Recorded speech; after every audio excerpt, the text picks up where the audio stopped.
Requesting connection. Established. Encrypted. We're live. The show you've been asking for. Advice, technology, and community. Linux first, all others second. This is Ask Noah.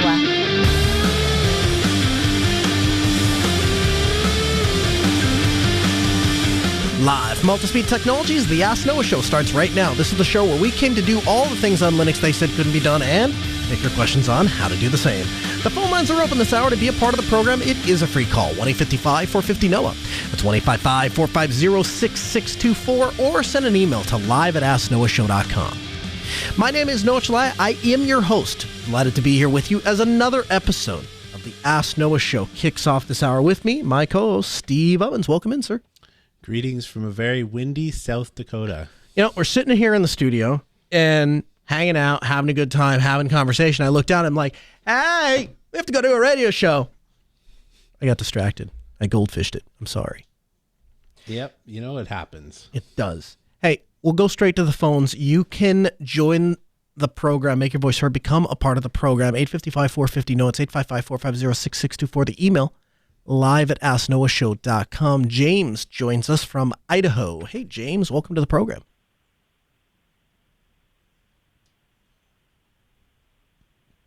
James? Okay. I will see if I can get James back here. Click on a button. Let's try this. James, do I have you? James? Now James hung up. Okay. Well, we'll try and get James back. In the meantime, Steve, how's your week? You know what? The sun is now shining. We've watched the snow melt away yet again, so it's going pretty good. Fantastic. Again, you can join the program, 855-450-NOAH. It's 855-450-6624. The email, live@asknoahshow.com. Our first email comes in from John. John writes in and says, while listening to this question, my mind immediately went to part 15, transmitter. So this is in response to, I believe it was last week, we were talking about assisted hearing devices inside of public venues like churches. The likelihood that Josh's father is not the only person struggling with hearing loss is substantial. Even in a small church, having something that everyone in the congregation could use would be a path to look into. While Part 15 FM is a legal minefield, I would not suggest any search wade into it. The AM side is much friendlier, with even budget-friendly options such as the info spot, and he links to an AM radio transmitter that you can buy off of Amazon. Now, the advantage to doing this, I hadn't really thought about this, but essentially what you're doing is you're making a little mini radio station, and the advantage of going this route, Part 15, as opposed to trying to have a specific device in a specific hearing assisted device, that company has presumably gone to the FCC and said, hey, we want to manufacture this device. We want it to run on this frequency. And so we want a license to say that these devices are always going to work on these frequencies. And so nobody else can use this. And the FCC says, okay. And now that's allowed, but you have to buy that specific brand, that specific transmitter, that specific receiver for all of this to work. Okay, so let's talk about Part 15. Part 15 is actually a very wide section of FCC policy, but it allows you to operate a radio station, a small radio station, if you're running it under a certain amount of power and a certain amount of radiation. So, you know, you could run a certain amount of power on a very tall tower and it would reach a very long way. So they limit both of those things. And so essentially you can buy a little device that, and you've probably seen them. If you've ever had one of those devices that you plug into your car and you plug it into like your iPod or your phone, and then it plays the audio over your little FM radio in your car, that is what we're talking about here. So he's saying the FM side is a little challenging to wade through, but the AM side is a little bit more friendly. And so for $168, you can get the InfoSpot AM radio transmitter. And this is something that you would essentially just install inside of your church. Now, the advantage to Josh and his father would be the following. They could go to their local Best Buy or their local Radio Shack or whatever place sells radios nowadays, and you could purchase a little pocket FM AM radio. Then you can plug your earbuds into it, and anybody can tune to the church's frequency, whatever they set it to, and you can listen to the church service. Better yet, if you're out inside the parking lot, or maybe you're still hung up on the whole social distancing thing, you can listen to it from around the building. You don't even have to be in the same room. And you could potentially keep an ear on it. So for $168, that's a really great way to go. So we'll definitely include that in the show notes, and you can check that out. I think James is with us again. Again, 855-450-NOAH. It's 855-450-6624. The email live at AskNoahShow.com. James, you're on the air. Good afternoon. Yeah, I was thinking of looking back at Fedora, but I would don't like to use GNOME Shell, and the rumors are that you can't remove GNOME Shell. Do you know if there's a way to get GNOME Shell out? Because I like to just drop Xorg and OpenBox in. I know I love GNOME Shell. So let's start here. Where were you getting the information that you can't remove GNOME Shell? The general groups on the internet were saying that Fedora locked it down, and I didn't know if that was true or not. No, pretty sure sudo dnf remove gnome-desktop is going to get rid of GNOME. I mean, I to be fair, I guess I haven't tried it. Steve, you're a GNOME guy. Have you ever tried to remove GNOME? Probably not, because you're a GNOME guy. No, and Fedora Fedora has spins, right? They've got KDE, XFC, LXQT, Mate, Cinnamon. Do they have OpenBox?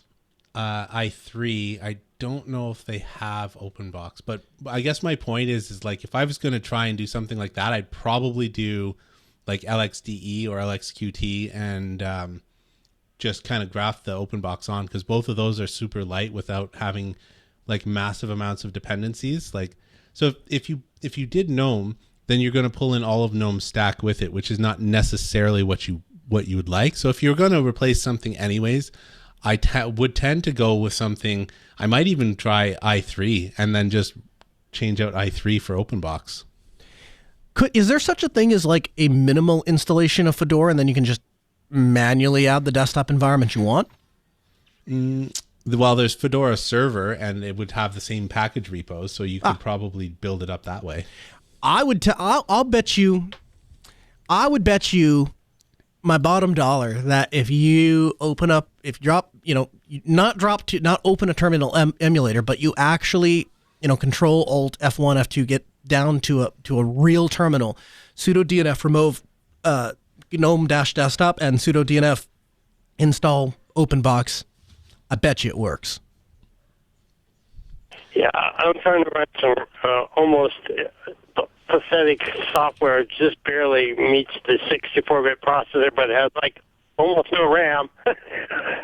Well, you don't want to run about. You don't want your system. If your system runs out of RAM, it has one of two choices. If your system runs out of memory, your kernel either panics or you start swapping out. So if you think you're low on memory, have swap space. Well, I'm trying to run some stuff that has less than a gig of RAM, and OpenBox I know runs really well, and I like it, and I can tweak it around to where I like it. And I really don't like GNOME Shell, and I didn't want to dig for all these silly spins. I was like, okay, now how do I get this GNOME stuff out of here? Yeah. Well, I'm not a huge, I appreciate the call. I'm not a huge GNOME fan, but I would tell you this, James, I don't know of any way to prevent somebody from removing a desktop, and I don't know what Red Hat's incentive, or the Fedora, really they're separate. I don't know what the Fedora team's incentive would be to try to keep a desktop environment on there. That doesn't really stand a whole lot of reason to me. And like Steve correctly pointed out, they themselves publish different spins. I looked, I didn't see one of OpenBox. There's plenty of posts on the internet talking about how to get Fedora set up with OpenBox. So I would tell you, I wouldn't worry about it. I would either install Fedora server, and then you'll have to install Xorg, the Xorg server and stuff like that. And you have to install probably some other stuff like Network Manager, or you start with something like i3, and then, like Steve said, just add the desktop environment you want on there. 855-450-NOAH. It's 855-450-6624. The email, live at AskNoahShow.com. Our second email writes in about the SMB mounts in Dolphin. So this is from Chris. He says, Hey, Noah and Steve. In episode 277, a listener writes in asking about Samba support in Dolphin. I'm running Endeavor OS, which I think he said he was, and my desktop environment is KDE. I have no issues watching videos on my NAS by just double-clicking, and VLC plays the files just fine. One thing I do differently is after I browse to my video folder on my NAS, I drag the folder over to the places on the left under the remote heading tab, so the system will only mount the network share when I click on it in Dolphin. Everything runs from my FreeNAS with no issue. I also do not get the mounting issues or unmounting issues with the FreeNAS that Steve mentions when you mount an SMB share in FSTAB. I would suggest he gives this a try. Have a great one, and thanks for all the great content. So let me ask you this. Do you, when you mount a Samba share in FSTAB, is that what he's saying what he's saying doesn't create the problem? So when you mount something in FSTAB, you are giving it a path to the directory on your system, and so then Dolphin would just be treating it like a normal directory anyway. So I don't imagine that should have any problems doing it that way. The issue that I was talking about was when you try and surf to a Samba share on a machine, it's not limited to KDE, but on a machine that doesn't have GFS, specifically for Samba or NFS, it doesn't really know what to do with that unless you've mounted it somewhere. So you need to have some sort of file system or a thing that is aware that it is interacting with a network file share before it will interact with it correctly. And I believe that the problem with Dolphin was that it didn't have that by default. Like, you can install the packages, but by default it didn't have that. I believe that was the issue we were trying to address. Right. And so I have run into the same thing. For me, it's VS Codium. So I go to open a text file on a Samba share.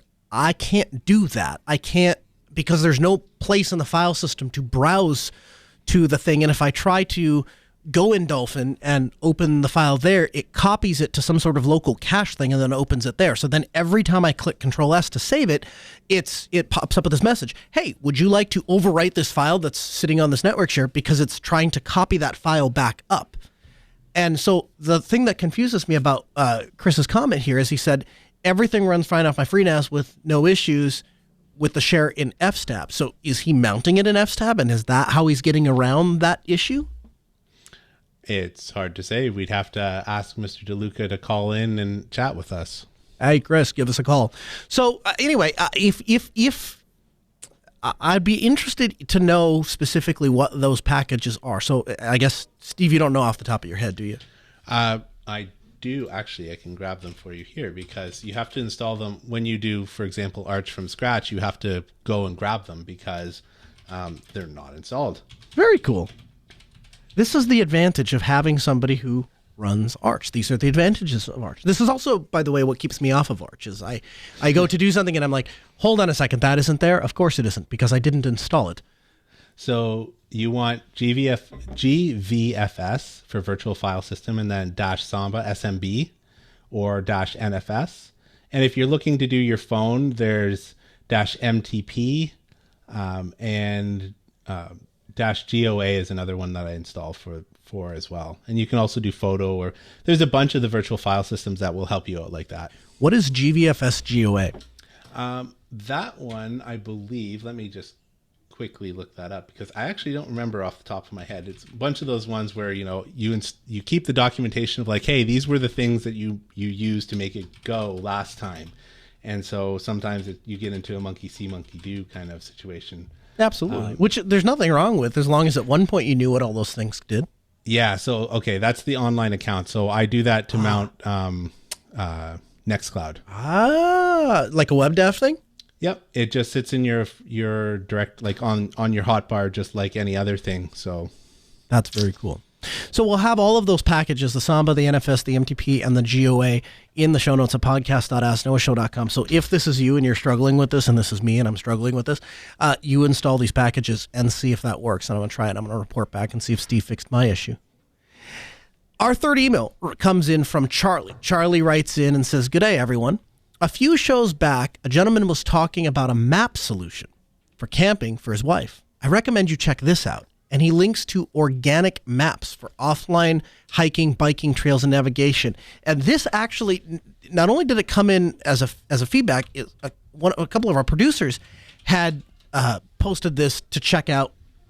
This is really cool. It's a free Android and iOS offline maps app that you can use for doing, cycling and tourist and traveling and all of the things. I ran into an issue where I had gone overseas, and I didn't realize that I didn't have it wouldn't be able to use the map unless I had data service there. And so it kind of screwed me. And ever since then, I've been painfully aware that navigation requires data, and that's always been it's always kind of gone hand in hand. So the nice thing about organic maps is it respects your privacy, saves your battery life, and you don't have any unexpected mobile data charges because it's all running right off of your phone. They don't have any ads, they don't have any tracking, they don't have any data collections, they don't have to phone home for anything, there's no annoying registration, there's no mandatory tutorials, there's no noisy email spam, there's no push notifications, there's no crapware.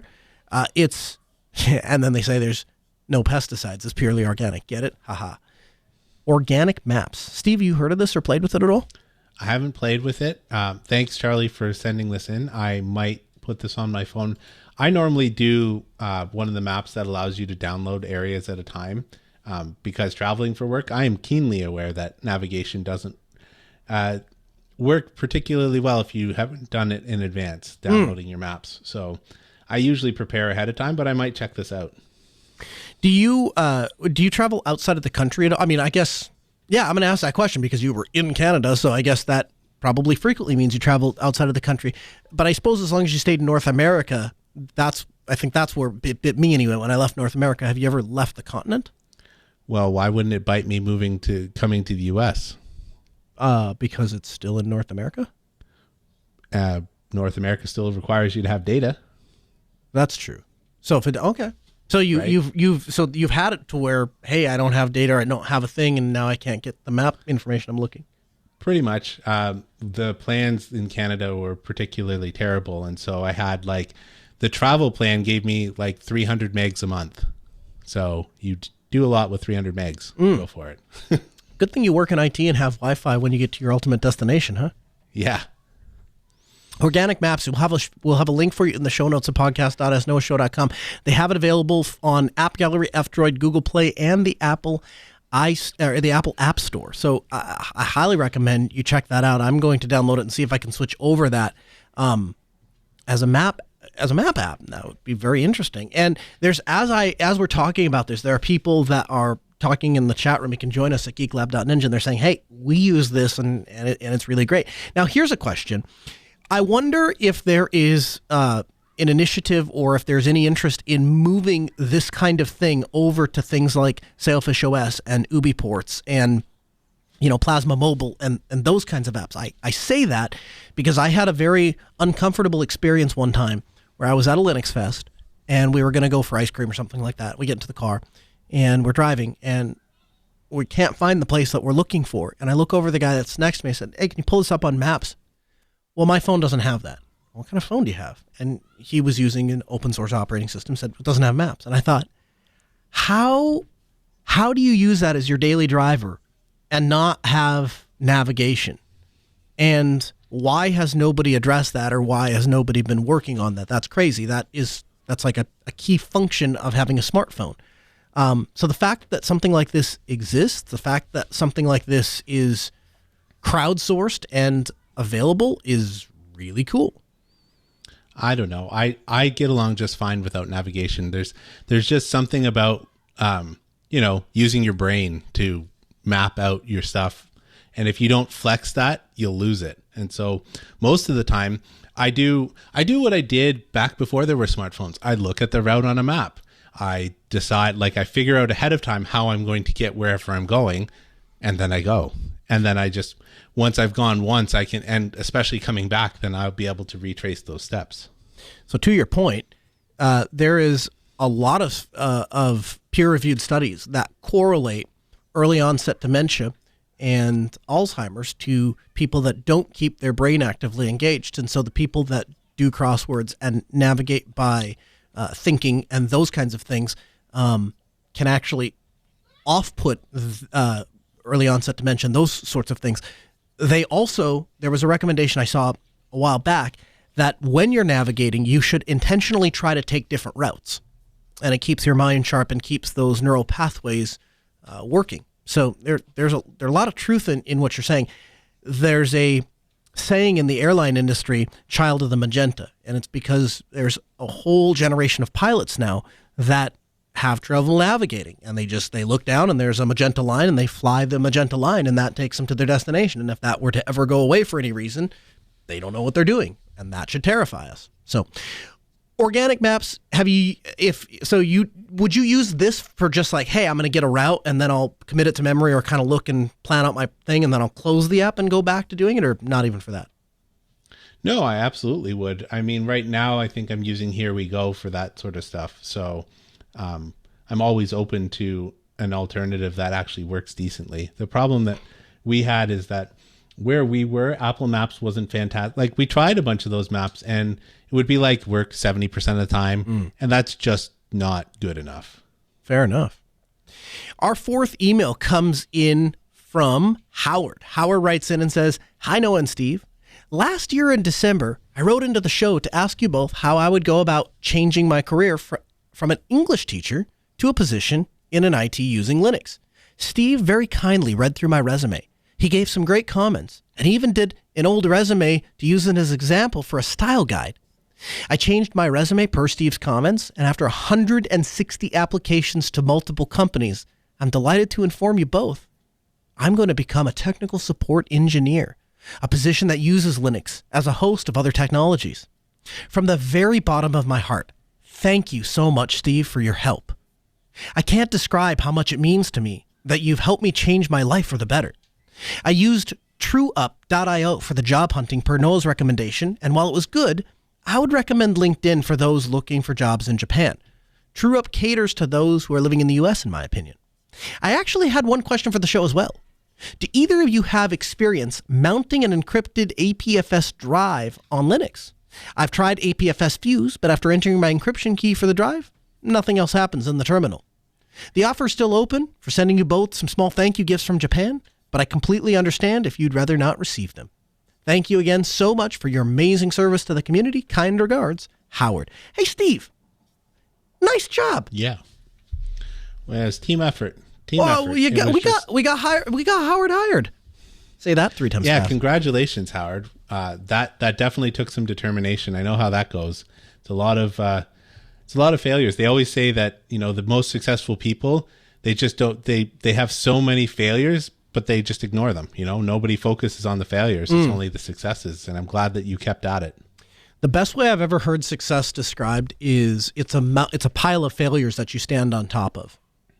And I've always liked that analogy because it's remarkably accurate as far as when I think about the things that we do well at Altispeed, oftentimes the beginnings of those things are abysmal failures, one after the other, after the other, after the other. And you learn and you iterate from the failure, and you develop this mindset of, I am going to design a system and I'm going to tweak switches in the system until I get it to do what I want. In Howard's case, it sounds like he did 160 different tweaks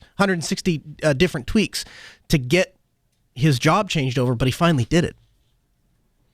Yeah, I mean, that's all I can say is I've been there. I don't think that I've sent out 160 at one time. Maybe, I don't know. I was unemployed for a while, so I completely understand how that goes. It can be a complete full-time job just sending out resumes and doing little tweaks to try and get somebody's attention. So I'm happy for you.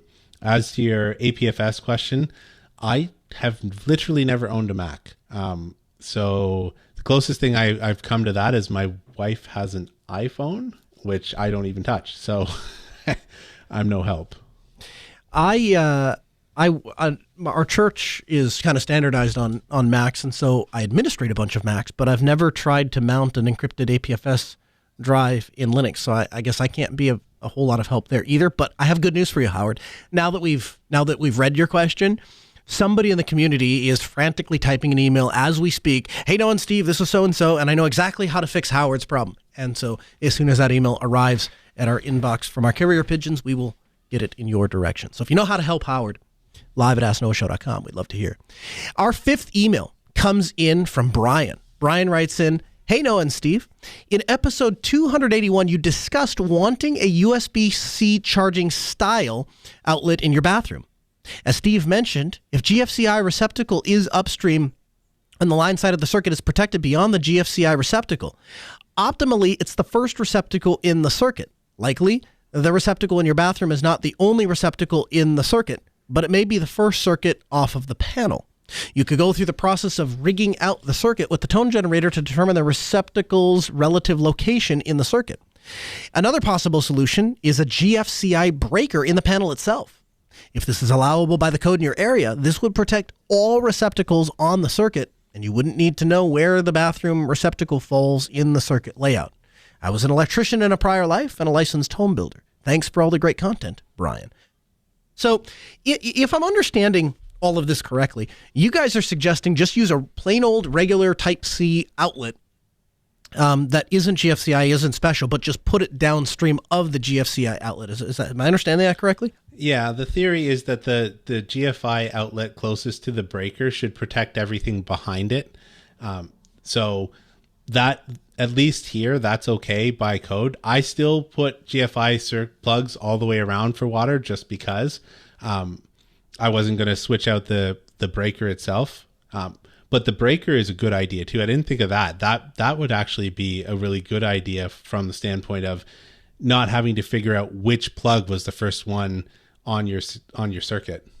Well, what if I need Type-C though, and I can't find a GFCI Type-C outlet? Then I can't put GFCI everywhere. Well, that's why I said the GFCI breaker covers the entire circuit, right? So you swap out the breaker in your panel, and it covers the circuit right from your mains all the way through. What would you say to somebody? As I was having this discussion, this came up, after we talked about it in the show, somebody had heard it and we were having a conversation about it. And they said this. I'm interested in how you would respond. The whole arc fault circuit breaker just came to proliferation. It came into existence because the companies that make them wanted to go from selling breakers at $4 or $5 a pop to $30, $40 a pop, and petition the National Electrical Code to start to require them so they could make more money off of breakers. How would you respond to that? You've never accidentally put a nail through a wire then. Because that's that's primarily, well, not primarily, but that's one of the main use cases is where you actually have put you've basically shorted the hot wire somehow, either through putting a nail through it, or another use case is like if you've got a junction box or any of those metal boxes and somebody didn't use the proper protection when putting it in, and then the casing wears away, and you actually can get a thing where the hot wire will actually energize the junction box because either the junction box isn't grounded or whatever, because the insulation around the hot wire wears away over time if it's rubbing against the side, and so that will cause an arc fault. Basically, the people that say that there's something to that. If you said, well, they're just looking to increase the price, I'm sure they were, but at the same time, for the standards, especially the NEC, I have a lot more faith that they've done a lot of work to make sure that what they're putting out is actually for the best safety, right? And so, I don't know. To me, understanding a little bit about how our arc faults work and how they can actually protect, like an arc fault would trigger way faster than the overage of amperage. So, like if you have a short in your circuit somewhere and you trip your breaker, that happens relatively quick. But the arc fault breaker trips way faster, because what happens when a breaker trips is a certain amount of amperage may be exceeded, or a certain amount of heat happens. And there's a delay between that, because usually what happens, and again, I'm not an electrician. I just pretend that I'm one. You play one on the radio. Yeah. But they design a circuit to be 80% of whatever the capacity is on the circuit breaker. So if it's 15, you shouldn't have more than 12 amps on that circuit. And the reason for that is so that it gives it that little, if you have a fault, it can eat up that extra 20% and then the breaker will trip. Whereas if you loaded that down completely, the breaker is still going to trip after about 20% because that's how it works. But instead of 15 amps, then you're talking about 18 amps and you've surpassed it. Whereas the arc fault is almost instantaneous. When you put a nail through the arc fault, it trips immediately. It's just much quicker because of the way that it was designed. From the all of 30 seconds of research that I had done on this the last time, my understanding is that if the whole I fall into the bathtub or the hairdryer falls into the bathtub, there are certain circumstances in which that won't cause enough current to be drawn over the wire to cause the circuit breaker to trip, but it would trip an arc fault. Correct. So for all those reasons, you might consider having one.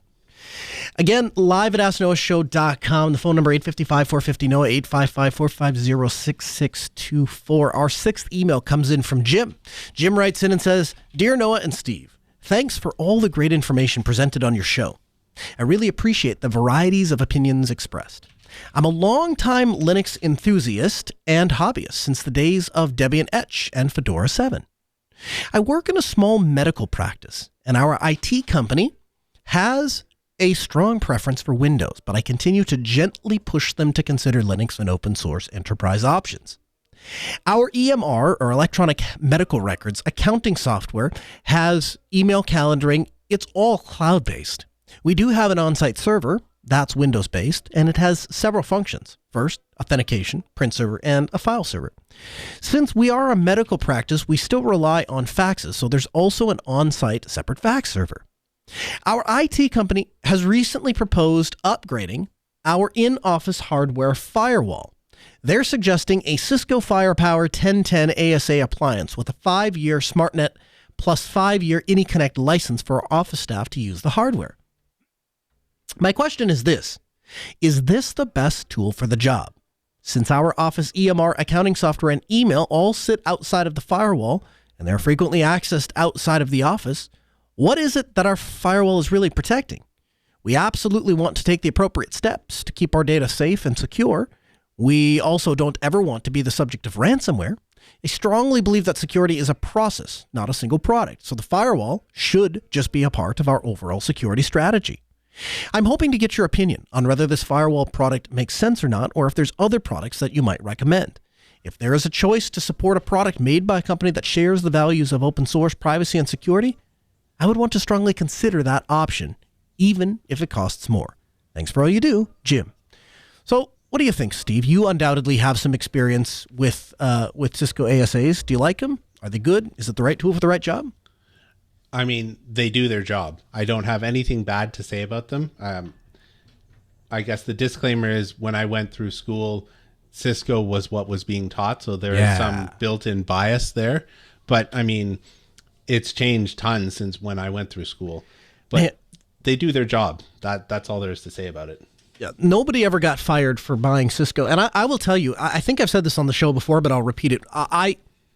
When we were building the radio station, we did everything with audio over IP, and we're just wrapping up the completion of our second studio. It's kind of exciting. And when we spec'd all of this stuff out, we were looking at switches, and I'm a big fan of HP switches. And so I thought, I want to do all of my audio. I want to do HP switches everywhere. And Axia, the company who makes all of our broadcast equipment, said, no, you shouldn't do that. You definitely want to stick with Cisco switches. And I said, why? We're an HP shop. We use HP. They work really great. I have a lot of experience with them. They're fast. Listen, we do testing on switches, and we check to see what the white paper publication is of the performance of the switches, and then we send them off and actually have them tested. We've tested HP. We've tested TP-Link. We've tested all these switches, and the only switch manufacturer that comes back time and time again that not only meets their white paper specifications, but in a lot of cases exceeds their own specifications is Cisco. So if you want to do this, you really need to do it with Cisco gear. Like Steve, when I did my network certification, it was a Cisco certification because if you worked on any network with any size to it, it was all Cisco stuff. And a lot of it still is. So is the Cisco Firepower 1010, with a 5-year contract, is that the right tool for a medical office? Sure. Yeah, that'll get the job done. Is there what is the firewall doing? You say that it's, all this stuff is outside, so what is it really protecting? It's protecting the inside of your network. First of all, you have the file server that sits on the inside. Second of all, you have client devices, right? All of your devices, your computers, anything that has an IP address is subject to compromise. And so you want to reject any traffic coming from outside. Now, today, a lot of that would be done just with NAT itself, because if you don't explicitly create a way in through NAT, there's a certain amount of security through obscurity there. That will go away with IPv6. So you definitely want a firewall, and if you want access to that file server or the print server or your authentication from outside the office, then you definitely want the VPN thing. Now, to your last part, is it the best tool for the job, and is there a company that shares similar values? I would say the answer to that question is yes, there is a better tool for the job, and yes, there are companies that support your values. So I just got done writing a proposal and taking a company through what it would take to migrate off of a proprietary subscription-based firewall over to a open source one like a Netgate. If you look at the product specifications for the Netgate routing appliances, and you compare those to a lot of these other devices, what you'll find is oftentimes the Netgate performs better. Now, that probably is not going to be true with Cisco because, as I previously mentioned, Cisco tends to just take the cake when it comes to performance. But you can likely get the same job done, and it will likely cost you less money. Here's the kicker to me.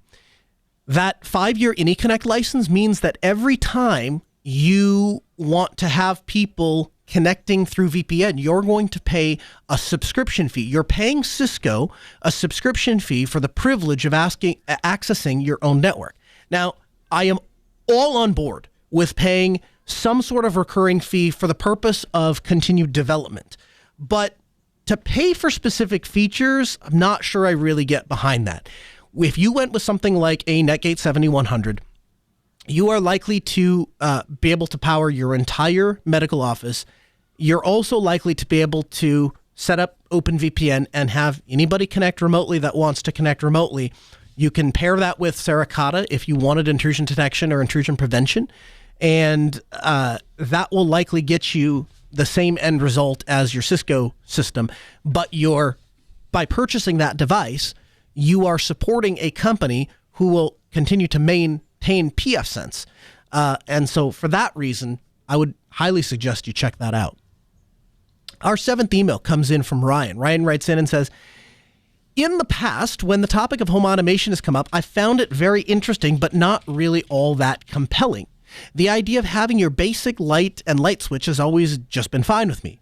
Recently, however, I've begun to think about home automation a little differently. Not so much a way to automate basic tasks, but as a way to gather data. Steve, this guy's speaking your alley. My primary example is HVAC.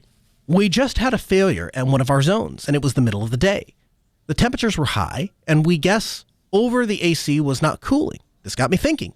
I have multiple thermostats. I have monitoring. I have temperature. Turning on and off the control temperature, I want that data.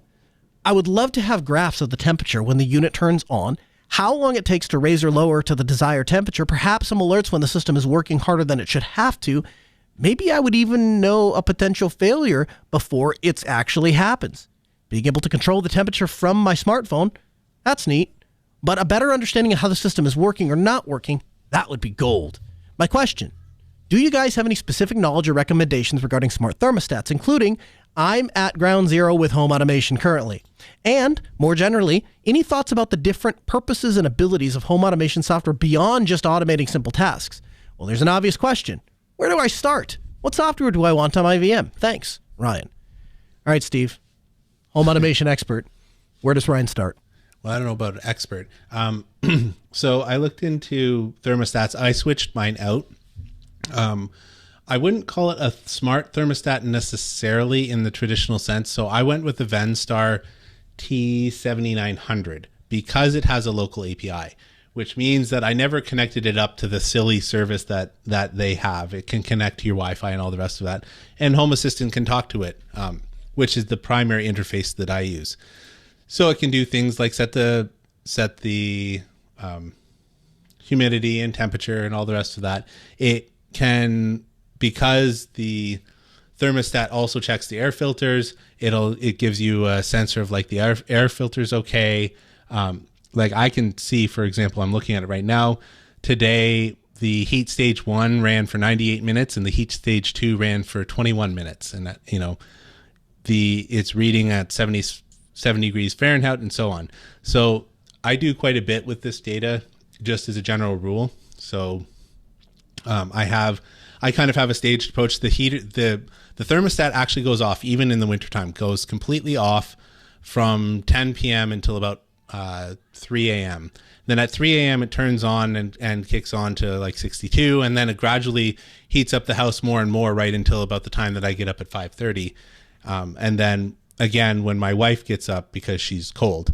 So that's the way that we kind of control things in our house. And there's all kinds of things that you can do to automate that because it has a local API. So even if you weren't using Home Assistant or some of that neat stuff that you can do there, because you have access to the local API, you can do all of that with just curl in a bash script if you wanted to.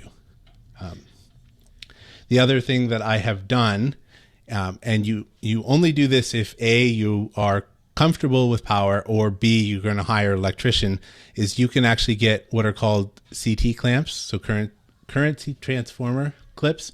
And what they do is they go around the hot wire of one of your outlets, or in my case, I've got 16 of them sitting in my box, and they can measure the power draw on an entire circuit if you're putting them in your mains. And this helps because I'm able to track how much power my thermostat is, like, let me rephrase that, how much power the heating unit in my house uses. And I can also use that as a, how good is the API. When it says that it's been running for this long, I have the power draw coming from my breaker. I know how much amperage it was pulling at what time, and I can kind of see when it's struggling or when it's kicking on and all that sort of stuff. So even if you've got a breakdown where the thermostat thinks that it's set to a certain amount, we've had it before where the thermostat looked like it was set properly, but someone had literally just hit the don't heat button, and so it never turned on. Even though the temperature, you'd walk by and it says I'm set to whatever, it was cold in the house, and it was an easy diagnosis. Well, looked at the power draw, the thermostat never went on, like the heater never went on. So there's lots of things that you can do kind of simply for this. So I would say, yeah, the Venstar stuff is pretty good. There's a bunch of stuff out there. Stay away from the Nest if you care about keeping your stuff off the internet. If you don't care about that, I hear they're pretty good. They've got some good integration. I'm not going to help you with it, but I'm sure somebody out there would be love to help you out there. So I went a slightly different route. I use the Honeywell RedLink. And the reason that I like the Honeywell RedLink is a couple of things. So first is it natively pairs to a controller that sits downstairs. So I have a heat pump system, so it pumps water around a boiler system, and that's how the house is heated. And it's an older house, and so when they had just traditional analog thermostats with thermostat wire on. Well, the nice thing about the RedLink system was I put the controller and replaced what was the equipment interface module that talks to the heating system. And then the RedLink thermostats, they just run off of 12 volts running through the regular thermostat wire. So you don't actually have to run wire to where you want the thermostats. You just have to get 12 volts there. Now, I already had the wire ran, so I just reused the wire that was there for the analog stats, but you wouldn't have to do that. Now, the nice thing about that is the RedLink system then pairs to a network controller. So I get access from Home Assistant to the RedLink system, but even if Home Assistant went down, the RedLink system would still wirelessly communicate with its own protocol to all of the thermostats in the house and downstairs. So what that gets me is I have a thermostat in the bedroom. I can go into that thermostat and say, hey, I'm now the master. So I've got 5 zones in my house. I want all of the zones to follow what I'm doing here in the master bedroom, and it will take over all of them. And that's not going through Home Assistant to do that. It's doing it on the thermostat system themselves. The other thing I like about it is it doesn't require a registration with an account to use the local network features, only if you want Honeywell to be able to remotely access the thing, then obviously you go that way. So, and if you didn't pick this up, where to start? Home Assistant. I would suggest Home Assistant is what you put on your VM or set it up with what would you say, Steve? Raspberry Pi to get started with Home Assistant or spin it up on a VM? Oh, you can go with a Raspberry Pi if you're not doing anything complicated. Well, depends what you have. I'd say don't go out and buy something. So if you have to buy a Raspberry Pi, don't. I wouldn't do anything less than a Raspberry Pi 3 for sure. I would strongly recommend a Raspberry Pi 4, but it doesn't.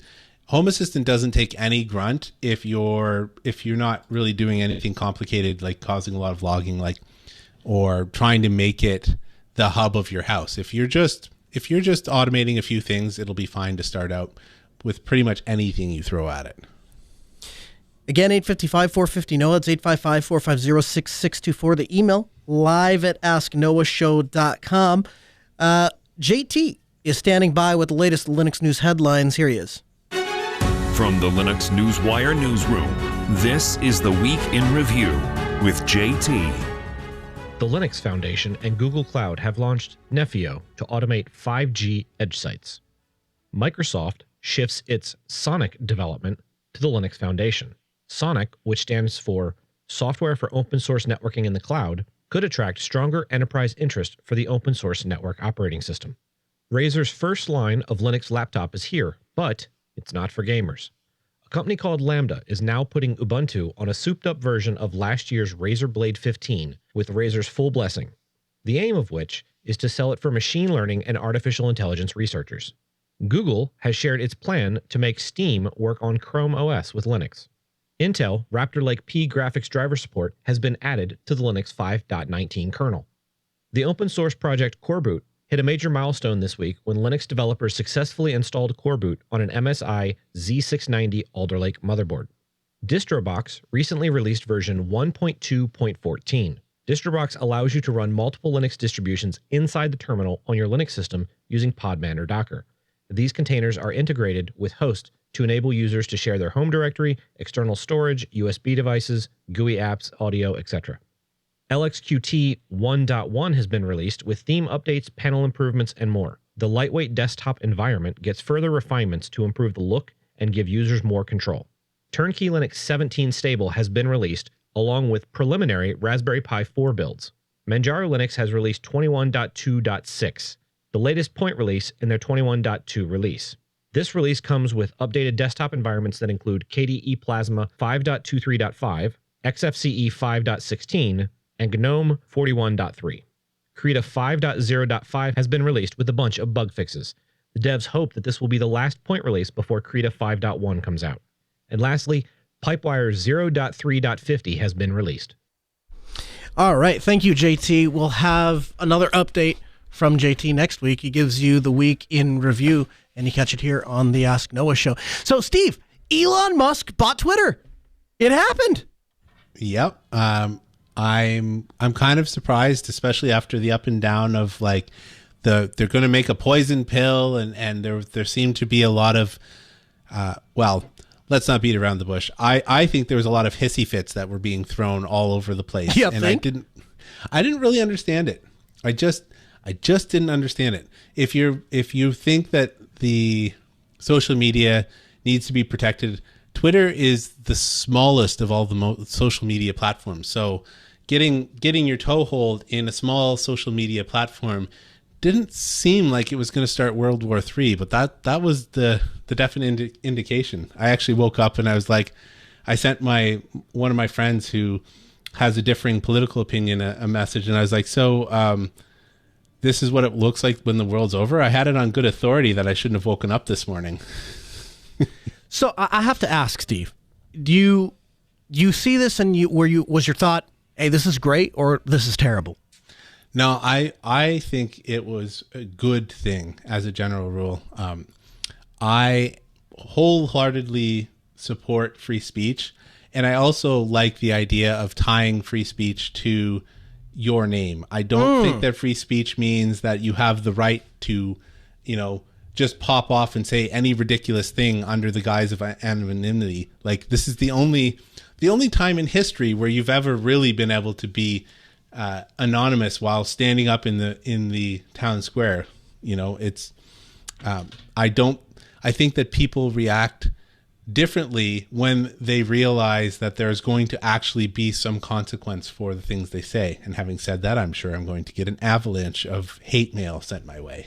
No, I don't know about that. I mean, so I would tell you that I have a differing opinion than you. I respectfully disagree from the standpoint that I think in some ways it allows the ability to choose a screen name and then post what you want to post, I think lends itself to a more honest society. I recognize that that's not always a good thing, because sometimes honesty is just another word for jerk, right?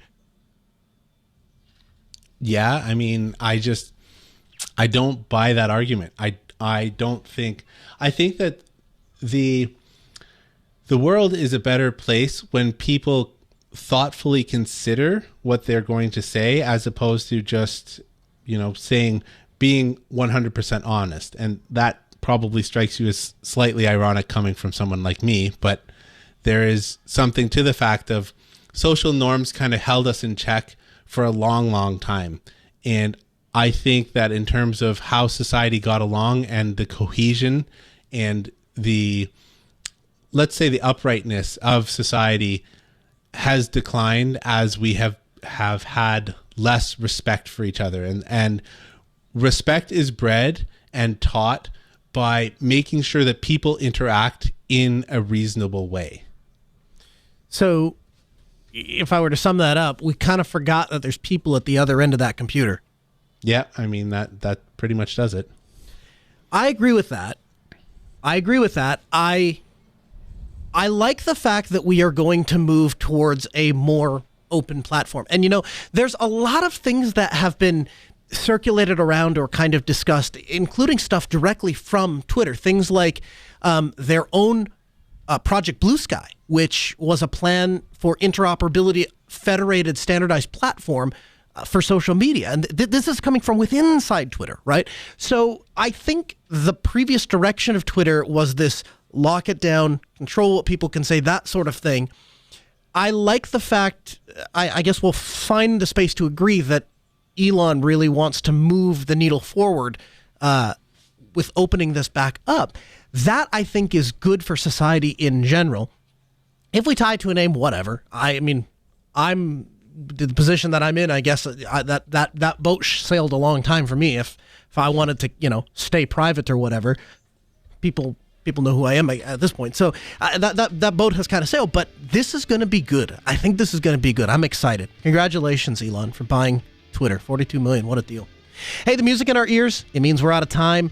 But don't worry, the show continues 24/7, 365 over at podcast.asknoahshow.com. There you'll find all of the articles and references we used to do the show, plus a bunch of stuff that we didn't have time to get to. So go check it out. We record the show every Tuesday at 6 p.m.